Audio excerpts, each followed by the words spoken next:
उत्तर प्रदेश बलिया से Ayesha institute of information technology के निदेशक एमडी नूर आलम ने बच्चों को मीडिया के माध्यम से महत्वपूर्ण जानकारी दी। अब खबर विस्तार से। उत्तर प्रदेश जनपद बलिया में उन्होंने बच्चों को बताया कि आज के डिजिटल युग में तकनीकी शिक्षा का महत्व कितना अधिक है। उन्होंने बच्चों को ये भी बताया कि कैसे वे अपने जीवन में तकनीकी शिक्षा का उपयोग करके अपने लक्ष्यों को प्राप्त कर सकते हैं।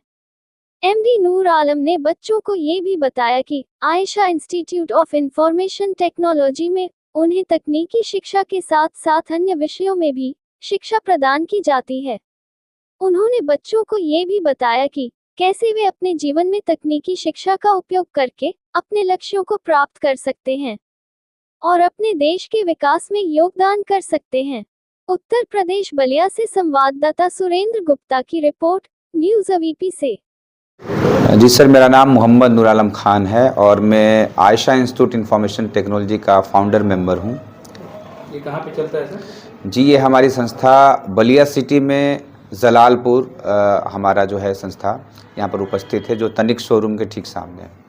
सर, बात की जाए जिस तरह इस समय युवाओं के लिए कंप्यूटर एक चाहत हो गया है, कंप्यूटर शिक्षा अनिवार्य हो गया है, तो कंप्यूटर के माध्यम से बच्चे कहीं ना कहीं अपने आप को अलग अलग क्षेत्रों में जगह बना सकते हैं।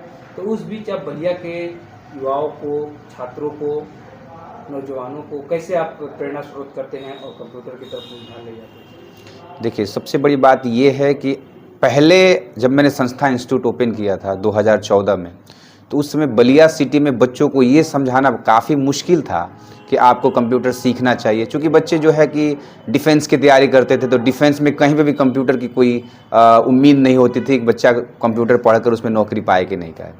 बच्चा आर्मी में जा रहा है, पुलिस में जा रहा है, या फिर कहीं भी उसकी ज़रूरत नहीं होती थी। बच्चों की चाहत ज़्यादातर डिफेंस की तरफ होती थी, या फिर सिविल सर्विसेज में कहीं कंप्यूटर की आवश्यकता नहीं थी। लेकिन आज 2024 में हम ये कह सकते हूँ कि पूरी दुनिया में और भारत में भी जिस तरह से डिजिटल बढ़ावा हो रहा है, जिस तरह से सारे ऑफिसेज, सारे कार्यालय, चाहे वो प्राइवेट हो चाहे वो गवर्नमेंटेड हो, हर विभाग में कंप्यूटर की जिस तरह से मतलब कार्य हो रहा है, तो आज के डेट में किसी भी बच्चे को ये नहीं कहना है कि वो कंप्यूटर कोर्स करना है कि नहीं करना है। सबसे पहले वो अगर कोई गवर्नमेंट वैकेंसी के लिए अप्लाई करता है, तो गवर्नमेंट वैकेंसी का जब अप्लाई करता है तो CCC, O लेवल जैसे कोर्स उसको मांगा जाता है।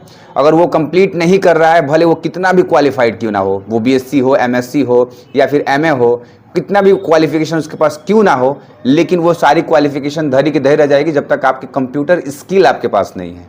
इसलिए आज के बच्चों को जागरूक करना बिल्कुल आसान है।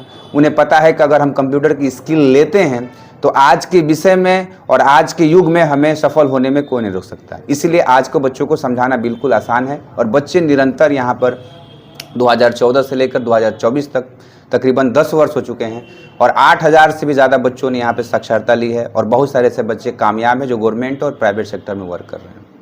जिस तरह बात की है सर, आप जनपद में 10 वर्षों से सेवा दे रहे हैं कंप्यूटर की शिक्षा। जब प्रारंभिक शिक्षा आप कंप्यूटर का बलिया से प्रारंभ की, तो उस समय की क्या स्थिति थी और वर्तमान स्थिति क्या है? उसमें बलिया में एक्चुअली कंप्यूटर जब मैं कंप्यूटर स्टार्टअप किया पढ़ना, तो मैं जब क्लास 7 में था तब से हमारी कंप्यूटर में रुचि थी। उसमें बलिया में एक ही कंप्यूटर सेंटर था और हम लोग बहुत दूर से चल कर जाते थे। मतलब हमारा घर उमरगंज में है, हमें उमरगंज से दूरदर्शन जो केंद्र आप देख रहे हैं वहाँ पर हम लोगों को जाना होता था, जहाँ पर 150 रुपये मात्र में हमें कंप्यूटर शिक्षा दी जाती थी और उनके पास केवल एक ही कंप्यूटर था जिस पे 40-40 बच्चे पढ़ते थे। लेकिन बाकी कंप्यूटर की जगत में लोगों को रुचि नहीं थी, लोग नहीं पढ़ना चाहते थे। लेकिन जैसे जैसे अपडेट होता गया, हमारा भारत जैसे जैसे डिजिटल बनता गया, रुचि लोगों की तरफ बढ़ती गई। कंप्यूटर इंस्टीट्यूट बलिया में खुलते गए। हालांकि बलिया मैंने बेसिक चीज़ों को कंप्लीट किया है, हालांकि मैंने सारी क्वालिफिकेशन जो कंप्यूटर में पूरी की है वो दिल्ली से मैंने की है। IST institute of hardware technology नाम की संस्था है, वहाँ से मैंने अपनी 3 वर्ष की डिप्लोमा कंप्लीट की है। फिर मैंने MSME, MCSC और CCNA जैसे कोर्स को कंप्लीट किया है, हार्डवेयर नेटवर्किंग जैसे कोर्सेज कंप्लीट किया है, बहुत सारे एप्लीकेशन कोर्स को कंप्लीट किया जो दिल्ली जैसे शहरों में किया है और वहाँ से शिक्षा प्राप्त करके मैंने 2014। जिस तरह बात की जाए सर, कहीं ना कहीं अब दिल्ली इंस्टीट्यूट से शिक्षा हासिल कर बलिया में आने का क्या मकसद रहा और बलिया में जिस तरह आप अपनी सेवाएं दे रहे हैं इस छोटी सी जगह? देखिए, मेन मकसद ये रहा सर कि हमने देखा है कि कंप्यूटर एजुकेशन एक समय ऐसा था कि इतना ज़्यादा लेंदी एक विषय था और इतना ज़्यादा कॉस्टली था जब हम लोगों ने पढ़ाई शिक्षा तैयारी स्टार्टअप किया दिल्ली जैसे शहरों में, तो बहुत ही कॉस्ट इसका हाई प्रोफाइल है। आज भी बहुत सारे ऐसे कोर्स हैं जो मेट्रो सिटीज़ में आप जाते हैं करते हैं, तो उसकी कॉस्ट बहुत ज़्यादा होती है। बलिया जैसे शहर में एक अच्छे इंस्टीट्यूशन का देना, मेरा मेन महत्व ये था कि यहाँ पर जो पिछड़े वर्ग के लोग हैं, SC ST OBC से रिलेटेड जो वर्ग हैं, या फिर जो मध्यम फैमिली से हैं, या फिर एक ऐसी फैमिली से हैं जो बहुत ही पुअर हैं, उनके जो माँ बाप हैं कंप्यूटर उन्हें नहीं शिक्षा दे सकते, क्योंकि बहुत ही महंगा कोर्स होता है कंप्यूटर के। अब मान लीजिए कि अगर वो लेवल करने जाता है बच्चा, तो 15 से 18 हज़ार रुपये उसको देने पड़ते हैं, और एक रोज़ाना कमाने खाने वाला व्यक्ति 15 से 18 हज़ार कहाँ से अचीव करेगा। इसलिए मैंने इस संस्था को ओपन किया कि कम से कम फ़ी में बच्चों को बेहतर एजुकेशन दी जाए और बेहतर डिप्लोमा देकर बच्चों को स्किल डेवलपमेंट की जाए। लेकिन सर, बात की जाए जिस तरह आपका जलालपुर राजधानी रोड में बच्चों का चाहत है कि आप एक ब्रांच आप शहर में भी डालें, जिससे कि उनकी दूरियाँ कम हो जाए।